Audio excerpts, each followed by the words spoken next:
रात के 2 बज रहे थे। फ़ोन की रिंग बजती है। 26 साल का राहुल नींद से जाग फ़ोन को रिसीव करता है। फ़ोन की दूसरी तरफ से आवाज़ आती है, जन्मदिन मुबारक हो बेटा। आज मेरा बेटा पूरे 26 साल का हो गया। मैं बहुत खुश हूँ। माँ की आवाज़ सुनते ही राहुल गुस्से में बोलता है, माँ तुझे समझ नहीं आता क्या? इतनी सी बात के लिए मेरी नींद खराब कर दी। यह बात तो तू मुझे सुबह भी बोल सकती थी। इतना कहकर वह फ़ोन काट देता है। थोड़ी देर बाद फिर से फ़ोन की रिंग बजती है। राहुल फिर से फ़ोन उठाता है और इस बार फ़ोन पर पापा होते हैं। राहुल इस बार आराम से बात करता है। थैंक यू पापा, आपने मुझे बर्थडे विश करने के लिए फ़ोन किया, वो भी इतनी रात को। पापा कहते हैं, नहीं बेटा, मैंने तुम्हें मुबारकबाद देने के लिए नहीं, बल्कि ये बताने के लिए फ़ोन किया है कि तुम्हारी माँ बिल्कुल पागल है।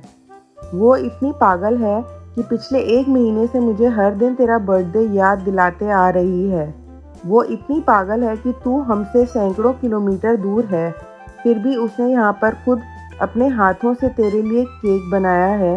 ऊपर से ये ज़िद कर बैठी है कि जब तक तुझे विश नहीं कर देती, तब तक ना खुद खाना खाएगी, ना मुझे खाने देगी।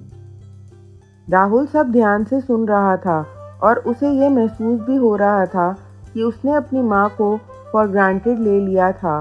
वो बोला, नहीं पापा, माँ बिल्कुल पागल नहीं है। पापा कहते हैं, नहीं बेटा, तू अपनी माँ के पागलपन को नहीं जानता। मैं जानता हूँ। वह तो 26 साल पहले ही पागल हो गई थी, जब डॉक्टर ने उसे कहा था, या तो हम बच्चे को बचा सकते हैं या आपको। उसने बिना 1 सेकंड भी सोचे बच्चे को बचाने का फैसला ले लिया और मुझे भी कसम देकर उस फॉर्म पर साइन करने के लिए मना लिया था, जिस पर लिखा था उसकी ज़िंदगी इस ऑपरेशन से खतरे में, और अगर उसे कुछ होता है तो उसके ज़िम्मेदार डॉक्टर नहीं होंगे। अब तू ही बता, बिना तुझे देखे जो औरत तेरे लिए मरने को तैयार हो जाए, उसे हम पागल नहीं कहेंगे तो क्या कहेंगे? इतना कहकर पापा ने भी फ़ोन रख दिया। राहुल ने भी अब यह महसूस किया कि वह जो कर रहा था वो भूल नहीं, गुनाह था। हाँ, एक बार किसी इंसान को दुख दो तो कोई बात नहीं, लेकिन भगवान को दुख देना गुनाह ही होता है, और माँ भगवान से कम नहीं होती। पश्चाताप के आंसू उसकी आंखों से बह निकले। सवेरा होते ही राहुल अपने घर की ओर रवाना हो गया, अपने माँ बाप से माफ़ी मांगने के लिए। घर पहुँचते ही उसने पहले माँ से माफ़ी मांगी, जिसने उसे गले से लगा लिया। फिर वह अपने पापा से माफ़ी मांगने लगा। पापा ने कहा, कोई बात नहीं बेटा, जा तू वापस चला जा।